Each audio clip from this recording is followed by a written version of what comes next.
Hello. The purpose of this video is to demonstrate to you how to use the IV pump, specifically the Alaris pump, which is the pump that we use at the State College of Florida. We use it in the skills lab, all three skills lab, and the simulation lab. So this is the pump that you'll be running into when you're in lab. First of all, I want to talk about the concepts of the Alaris pump, or any pump actually.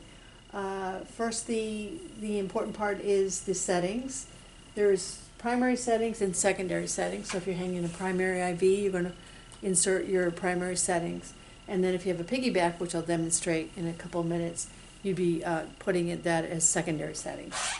Now the three settings, there's three settings that you have to do on the pump, or to deal with on the pump. The first is your hourly rate. So the pump is always hourly rate. We do drops per minute. I know when we're setting IV tubing's flow rate in level 1, but when you use the pump, it's an hourly rate, not a drops per minute. So you need to set that in. If you have an IV of, let's say, D5.5 at 100 milliliters an hour, then the 100 milliliters is where you're going to put that in at the rate. And then the volume to be infused, that's how much of the IV you're going to be giving to the patient. Is it 500 milliliters? Is it 1,000 milliliters? If it's a secondary, it may be only 100 milliliters. So that's the volume to be infused, which is VTBI. And then lastly is the volume infused. And this is something that you don't set on the pump. The pump calculates it as it is administering the IV fluid. So as the fluid is running in, the pump is calculating how much is running in. And you can clear that PRN, so you may clear it at the end of the shift so that you know exactly how much has gone in on the next shift, so when they come on, or as needed to calculate your IV fluid. So those are the three settings that you're going to be doing on the pump. Now the next important part is the alarms. Now the alarms on every pump are the same. They go off for the same reason. There's basically three settings that would cause an alarm to go off, or three circumstances, I should say, that would cause an alarm to go off. The first one is if there's an occlusion, if it's occluded somewhere. So it could be above the actual pump. Let's say you had a clamp here and that was on, then that would be occluding the pump and the alarm would go off. It could be an occlusion down below the pump. Maybe another clamp is closed, your roller clamp is closed, or your slider clamp is closed near your IV site. Here's the slider clamp, so let's say that was closed off. That would cause the occlusion alarm to go off. The other thing that could happen is your IV site's not patent. So when the pump's trying to let the fluid flow through, it's feeling resistance because the IV catheter is not in the vein, it's in the tissue. So that could be another occlusion. So maybe you need another IV site, or maybe the IV needs to be flushed. So those are the reasons why the occlusion alarm may go off. The second reason is if there's air in the line. Now if there's air in the line below the pump doesn't recognize that. So it's not going to go off. The alarm's not going to go off. The alarm will go off if air is in this area, which is the sensor.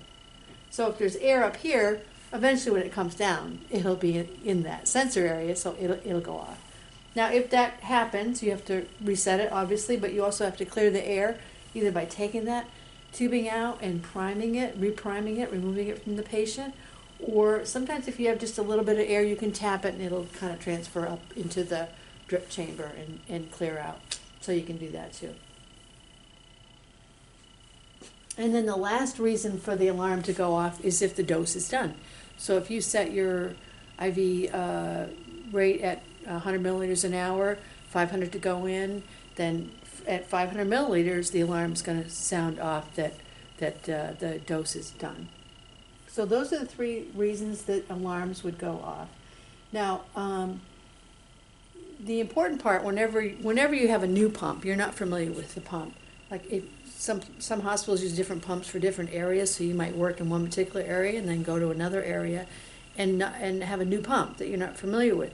So I highly recommend the first thing that you do whenever you're looking at a pump is see where is the alarm pause. So if the pump is alarming and you walk in, you have the ability to shut it off, pause it, not shut it off, but pause it, which usually gives you 2 minutes. Most alarms will pause for 2 minutes.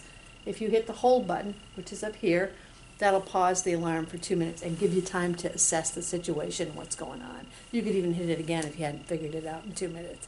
That way you're not trying to figure something out while that alarm is going off. So always look, where can I pause that? And like I said, that's up here on your run hold area, and it'll give you 2 minutes of pause. Okay, so now let's get to setting the alarm. Setting the pump. So I'm going to turn it on, which is turn the power button here. And that turns on the pump. And if you look, initially the pump is going to say new patient, and we're going to put in yes, we have a new patient. And then you're going to see the 3 settings that I described: the rate, volume to be infused, and volume infused. And the rate area is kind of darkened, so you know that that's what you're going to be setting first. And let's set the rate at 100 milliliters an hour. So I'm going to put in 100. And then after each setting, you have to press enter to get to the next setting. So I'm going to press enter. And now I'm at the volume to be infused, and let's say I've got 300 milliliters to be infused. So I'm going to put 300, and then press enter. And volume to be infused, I don't need to set that. Like I said, that's something that the pump is going to set. And now I'm going to press run. And if everything's good, it'll just start running through, and you'll be able to see the drip flow. So that's how you set for a primary infusion. Now, let's say that you have an IV piggyback to hang. So I've got an IV piggyback here, and I've got my secondary tubing, which is just a plain regular secondary tubing, and it's going to be plugged in above the pump, so it's going to plug right in here. So I'm going to get my tubing ready.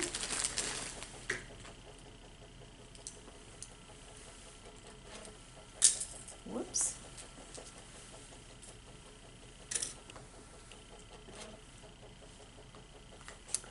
And I'm going to be giving the patient row 7.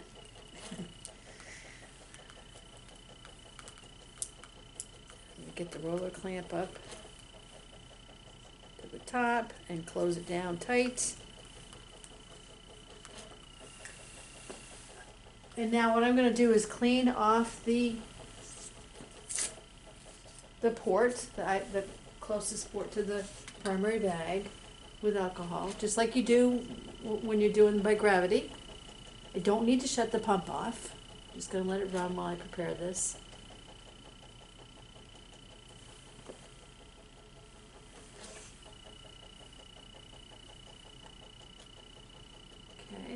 Plug that in, and then I'm going to prime my secondary tubing by doing back priming it. So I'm going to hold it down, and again, I don't have to do anything with the pump because I'm just bypassing the pump.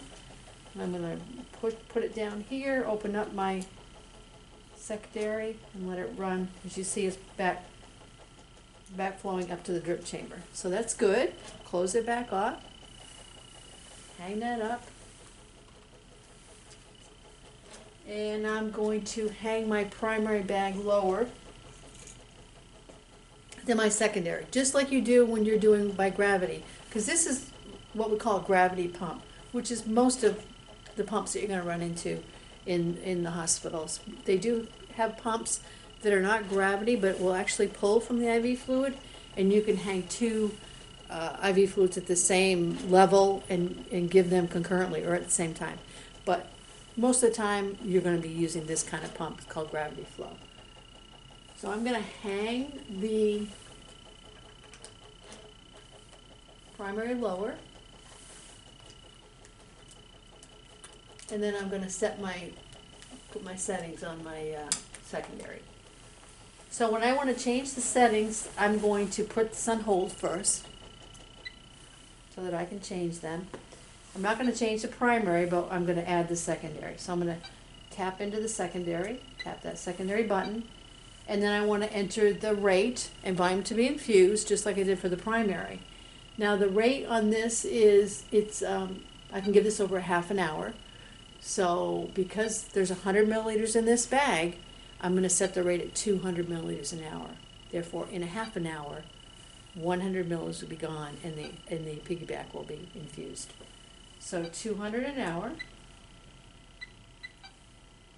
enter, and the volume to be infused is 100 milliliters, so I'm going to put that 100 milliliters in, and then I'm going to press start or run and see what happens.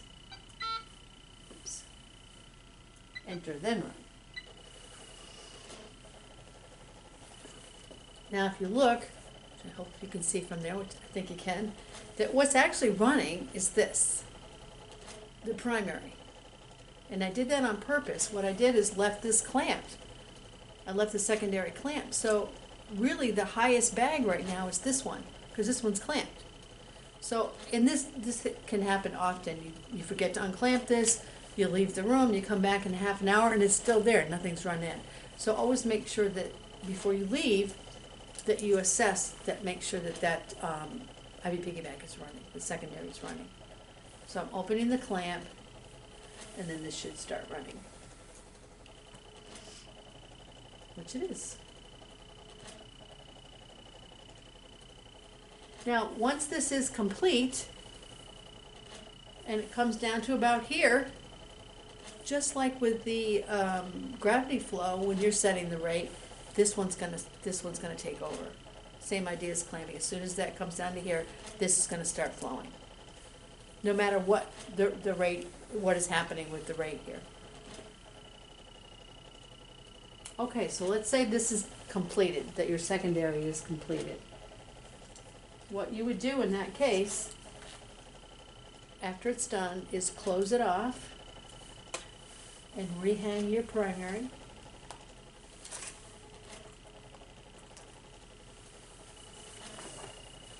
And it should, the pump will automatically switch over to the primary rate once that's done. So it would now be saying 100 milliliters an hour because that rate has been switched. But obviously it hasn't gone in the amount that I set it at. Now, the last thing that I want to show you, I'm just going to leave it done. So let's say that this is the primary's running, the IV piggyback is not running at this time, but you have to give an IV push medication. So if you have to give an IV push medication, I'm not going to actually do that, but I'll just talk about it and demonstrate how you would do that. Is what you're going to do is pause the pump. So you've already assessed that it's compatible, you know what you're going to give and how fast you're going to give your IV push medication, and you come in to give it, and you're going to be administering it in the port closest to the patient, and you're going to clamp it off just like you would do without a pump, and put your pump on hold. So the hold button is right here, and then administer your IV push medication. You'll have 2 minutes before it'll start alarming.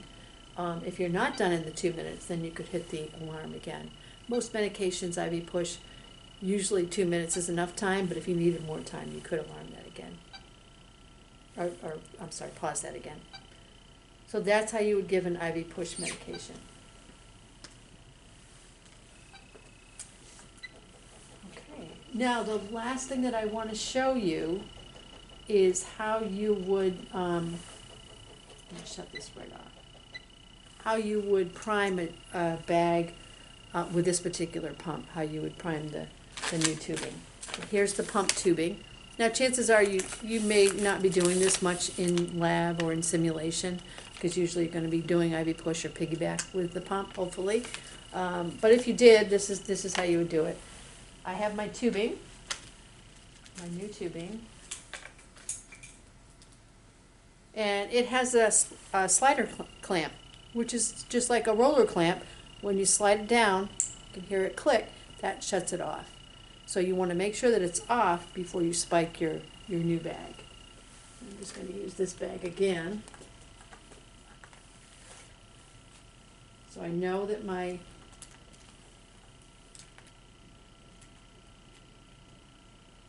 tubing is off.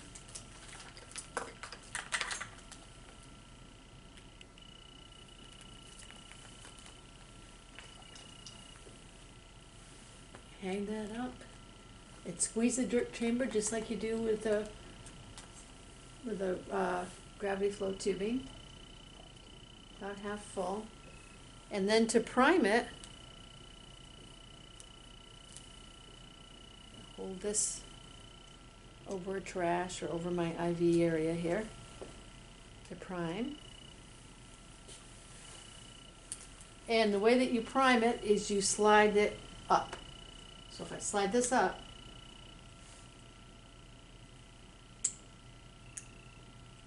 it should, there it goes. Should prime through.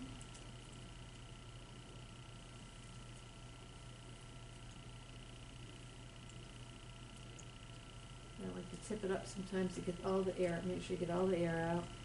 And then close it down. And then to actually put it in the machine, you remove it by opening this black clamp. And if you go all the way, it'll pop out for you. So there's the old one. And then the new one just kind of sits in there.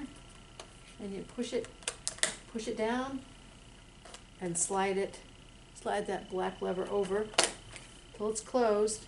And then you just power up and do your settings. So that's how you do the new IV tubing for this particular pump. And one last thing that I want to show you, on all of the IV pumps that we have, you should see a little guide. So if you're having trouble you can't remember how the settings go or how to prime the tubing, this is your reference right here. There's a little cheat sheet for you. Okay, I think that's it for how you use the Alaris IV pump.